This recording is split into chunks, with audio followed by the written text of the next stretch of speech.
Il a visité les différentes infrastructures d'intérêt public en Guinée équatoriale. Vous suivrez dans ce journal les moments forts de ce périple diplomatique du chef de l'État.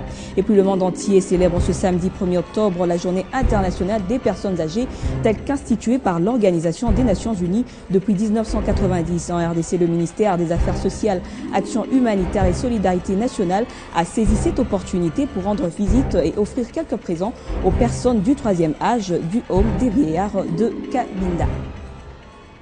Voilà tout pour les titres. Place au développement. Bienvenue à tous sur la Télé 50. Comme je viens de vous l'annoncer, le président de la République, Joseph Kabila Kabange, est arrivé le jeudi 29 septembre à Malabo, en Guinée équatoriale, en provenance de New York aux États-Unis d'Amérique, où il avait pris part à la 66e session ordinaire de l'Assemblée générale des Nations unies. Et sur place, en compagnie de son homologue, il a visité quelques infrastructures d'intérêt public équato-guinéen à travers la capitale Malabo. Une visite commune d'environ 3 heures. Aussitôt arrivé à Malabo, le président de la République, Joseph Kabila Kabange, a consacré durant 3 heures, toute l'après-midi de jeudi 29 septembre 2011, à la visite des infrastructures d'intérêt public réalisées dans divers domaines, soit de l'immobilier, soit des routes, y compris les secteurs médical, pétrolier et gazier. Accompagné du président équato-guinéen Obiang-Nguema Basogo, le chef de l'État Joseph Kabila Kabange, sa suite de la République démocratique du Congo, découvert à chaque étape Bassoko, une ville en chantier qui se transforme au fil des années. Le point de départ a été le quartier Bonne Espérance, récemment construit, qui est constitué de 4000 maisons dans le cadre du programme de l'habitat pour les logements sociaux au cœur de la ville de Bassoko, capitale du pays. Et de là, le cortège est allé à 12 km à Sipopo, où le gouvernement équato-guinéen, à l'initiative du président Obiang-Nguema Basogo, a réalisé des ouvrages modernes qui fascinent d'un coup les visiteurs. D'abord, le centre médico-Lapax qui a accueilli la visite de 2 chefs d'État sous la conduite du corps médical. C'est un complexe hospitalier moderne d'une capacité de 150 lits doté du matériel et des équipements à la pointe du progrès. Juste après, la délégation présidentielle a visité la cité de Sipopo qui offre sa splendeur aux visiteurs de marque avec 52 villas modernes où les chefs d'État africains ont été logés lors du 17e sommet de l'Union africaine.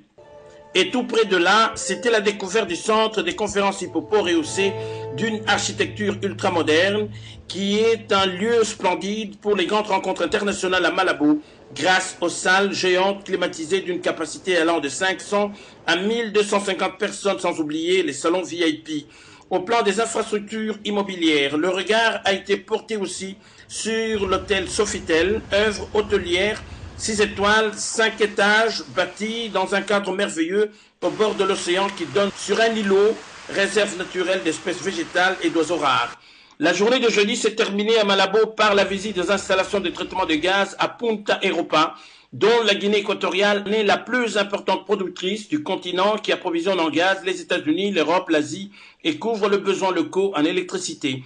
Les réserves pétrolières de la Guinée équatoriale exploitées depuis 1991 lui donnent aujourd'hui les moyens nécessaires à son développement en Afrique.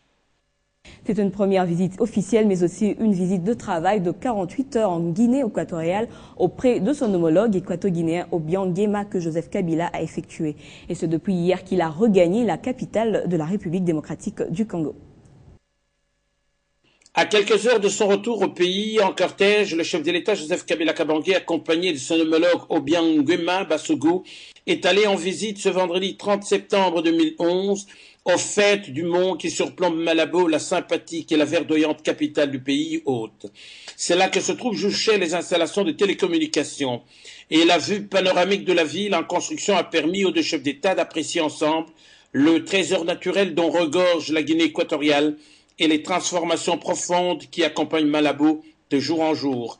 La visite terminée, le président de la République, Joseph Kabila Kabange, satisfait de l'hospitalité du peuple équato-guinéen et de la volonté commune pour la Guinée équatoriale et la RDC de cheminer ensemble vers le développement, a dit au revoir au président Obiang Nguema Basogo à l'aéroport international de Malabo, tout en apportant des souvenirs inoubliables. L'avion présidentiel s'est envolé à destination de Kinshasa, la capitale de la République démocratique du Congo.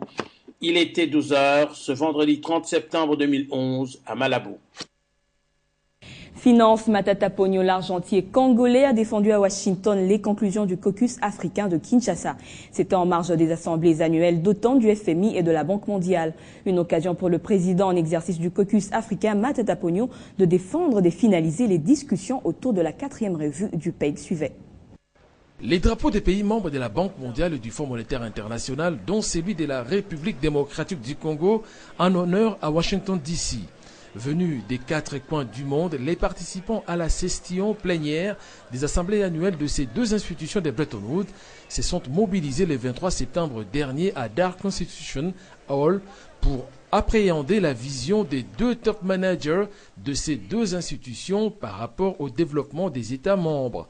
Mais d'abord, les participants ont eu droit à une série de déclarations lues par un homme et quelques femmes, retraçant ainsi le problème auquel le monde ou les pays en développement sont confrontés.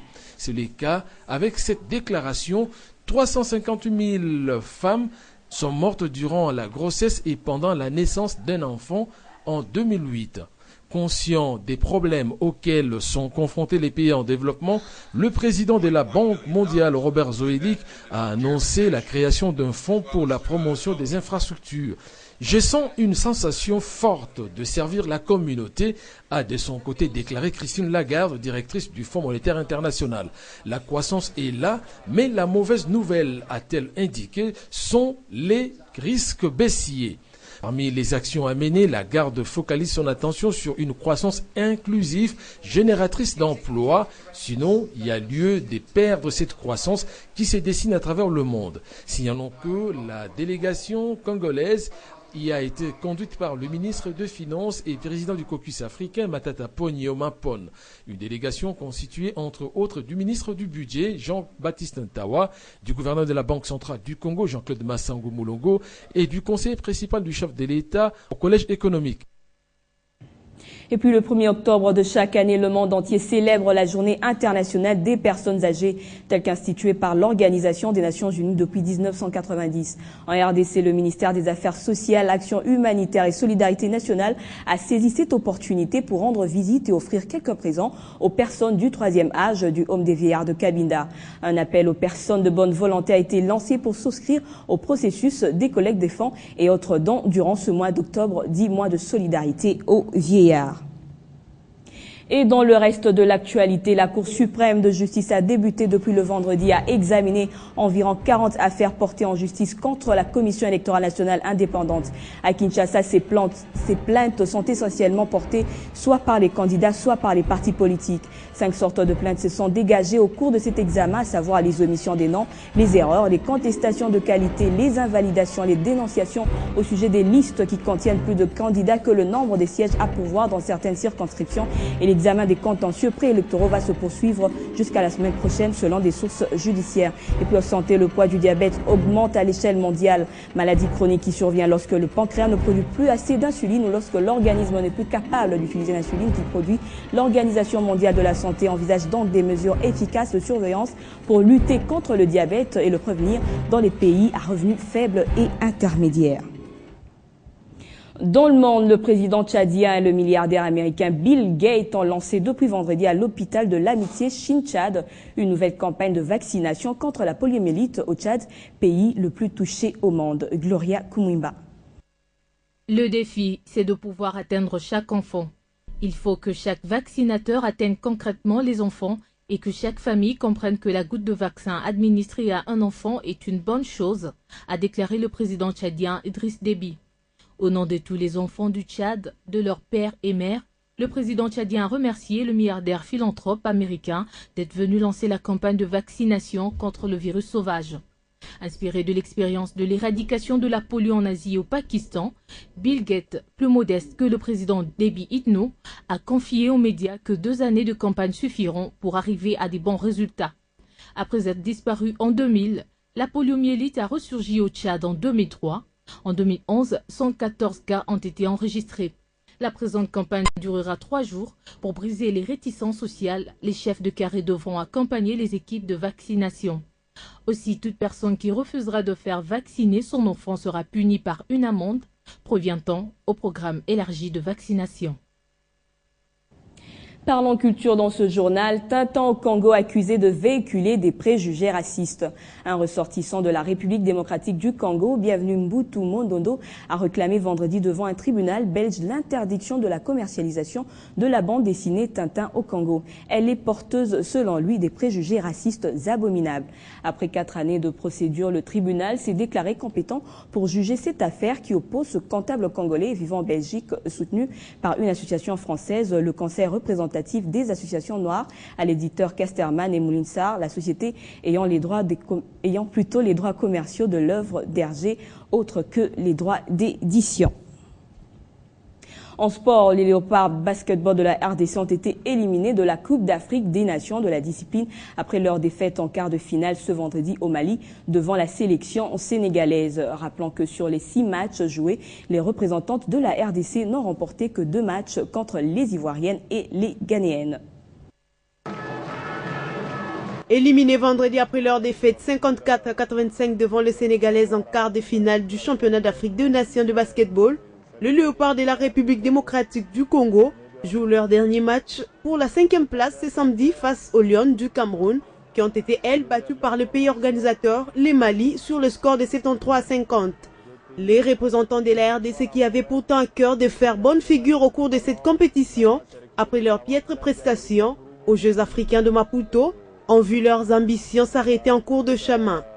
Par contre, les 3 premiers de ces 10e Jeux africains de Maputo, à savoir le Sénégal qui a remporté la médaille olympique, l'Angola qui a fini 2e et le Nigeria 3e de ces Jeux, vont se disputer ensemble avec le pays organisateur de 2 places pour la finale, prévue le dimanche 2 octobre prochain. En demi-finale ce samedi, le Mali va affronter l'Angola super motivé financièrement par son gouvernement avec une prime de 30 000 $ afin de remporter les titres. Chose possible, mais pas du tout facile. En deuxième demi-finale, le Sénégal, super favori après avoir gagné tous ses matchs joués, va rencontrer le Nigeria, médaillé en bronze des Jeux africains Maputo 2011. Le rendez-vous est donc pris pour ce soir. Précise également que le complexe sportif Shark ouvre ses portes le vendredi 7 octobre prochain pour la 2e journée des éliminatoires de la ceinture Shark. À cet effet, les séances des préparations des boxeurs continuent dans ce complexe pour permettre à ces derniers d'être en forme. Kadi Koulab. C'est moi qui son nom c'est Kabiono. C'est un villageois de Kasaï occidental, oriental. C'est que du moins ce que je sais. Tous mes camarades étudiants qui viennent voir comment est-ce que je vais démolir mon adversaire. Je n'ai jamais été battu sur le ring, alors je vous affirme que ça sera dur. Je suis déjà mort, les risques que j'épouse. Pour moi, le ring, c'est ma maison, c'est mon lit. Je l'ai entendu parler que je suis villageois. N'existe pas citadin sans village. Chacun a son village natal. Le fait d'être à Kinshasa, ce n'est pas la fin du monde. Demain, le lendemain, je serai champion du monde. Je vous l'affirme, ça c'est ma carrière. C'est mon boulot, c'est mon job. J'avertis vraiment le public que le système de réservation est toujours là. Nous sommes à 1 semaine de combat, donc c'est l'occasion pour tout le public de venir réserver leur place parce que nous sommes déjà débordés.